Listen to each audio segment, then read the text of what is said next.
Glenn, a lot to get to. I know I mentioned before the break that you put on that Make America Great Again hat recently. You were trying to say something about the news media's coverage of him, about all the criticism of him. What were you trying to say? Yeah, that you have become me, circa 2009. Is that a compliment? Wait, is that a compliment? No, it's not.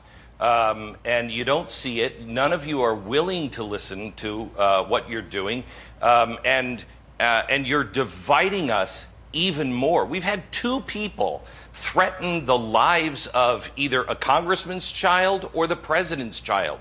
Where are the people that were so worried about language and the tone on television? You just had George Takei talking about Japanese internment camps. What's next? FEMA camps? Don't you understand what you're doing? You're driving people into the arms of Donald Trump. You're driving them into it. Exactly. Because so that's what I'm trying to ask about. So when we been, point out that he's lying every day, it drives people into his arms. What is the right answer then? If we don't point out the lies, then what?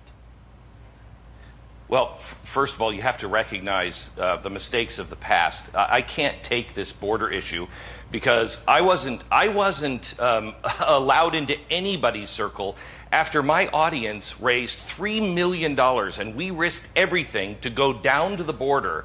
And we brought churches together. We actually fed the homeless. I was mocked for bringing them soccer balls, which people now say is a good thing because at least they have soccer balls at summer camp.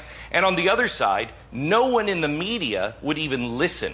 No one would listen when I said, Glenn, that's not true. There was lots of coverage of it in 2014. I remember you going to the border in 2014. Obama's policy might have been ugly. It's a lot worse now. Was there this kind of coverage? There weren't as many kids. When you had, there weren't as many kids in jail. Oh, stop it. Stop what? There were not as many kids in jail. You're telling me, so it's the number. So what's the number, Brian, that we care about putting kids in cages? What's the number that we start caring about when we're separating family, and the when more we're there separating are, the children? more we care. What's the number? The worse it gets, the more coverage there should be. Do you disagree with that? The worse it gets, the more coverage there should be. No, Brian. When we're doing things to children and breaking them up, no, I don't think there's a problem with covering if it's 10 kids. It should be covered.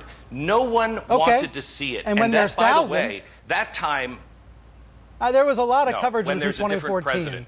But I respect that there's more now. Look, okay. Sorry, go ahead. This is why people who don't necessarily even support Donald Trump are saying, you know what? I've baked in the lies. I know. I got it. But the journalists now are like saying, well, two can play that game. Neither one of you are self-aware enough to know that there is justice and mercy. One's arguing justice, one's arguing mercy, or they say they are, but they're not. All they're doing is playing politics, and the American people are tired of it. Who is talking about an actual solution on this? Who's actually done something? Who's actually consistent and cared when it was a Democrat in office and cared when it's a Republican in office? You know, those people exist around the country, and they're watching you two, the media and Donald Trump, playing this little game back and forth, and they're sick of it. They don't want to hear about it from either side. I want the critique because I invited you on. I'm self-aware enough to know that we need to talk about this because I know it's a problem. The mainstream media is having a very hard time. The mainstream media is having a very hard time reaching Trump's base. That's a fact. We see that in all the polling. Yeah, well, then here's the deal. Brian, you all have my phone number. I've reached out to all of you in the past and said, let's have a conversation not on the air. You really want to understand? You want to hear the other side? Why can't our viewers? Then let's have a conversation where everybody's not interested. Why can't you tell our viewers right now? Because it's all about ratings. Because this is all about ratings. This isn't about ratings. This is about saving our country, bringing us together. Stop dividing us. I mean, I can't. So to be clear, you think that I'm dividing the country? You think I'm dividing the country for ratings by booking you? Brian, stop. Look what you're doing. When did this become about you? This is about the media and the administration. That's what you guys want to make it into. If it was about okay? me, I would do like a I can 10-minute talk commentary about the way you used to. If it was about me, I'd get out a blackboard the way you used to. Okay. Well, then maybe you should. I mean, the point is, what do you mean is making it about me? I don't see how I've made it about me. I want to know how. It's not about it. You just said, never mind. Look, Brian, if you want to have a conversation, the media really wants to know, great, we can have that conversation. But every time I've approached, everybody always says yes. But as soon as it gets tough or uncomfortable, nobody's interested. Nobody's interested in looking at themselves and saying, what did I do? I know what I've done. I know what I've done. I've tried to make amends, and I'm trying to. And we've talked about that before. I completely agree with you.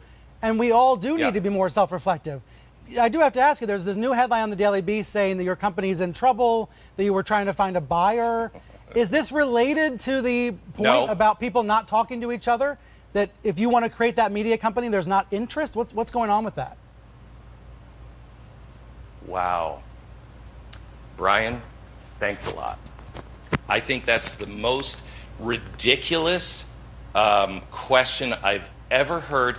I'm sitting here ready to talk to you about the detaining of children and parents and trying to break families apart, something that has been happening with Janet Reno. That's why it went to the Supreme Court in the first place. With Janet Reno, it's been happening.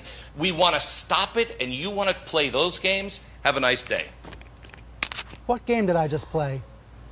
So the question on the Daily Beast website, the headline says, Glenn Beck's media empire is imploding. Again, that's the headline on the Daily Beast.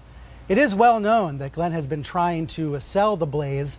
There was talk about a deal with the Daily Wire. According to the Daily Beast, that fell through. You can read the full story on the Beast website. Frankly, I thought Glenn deserved a chance to address those reports.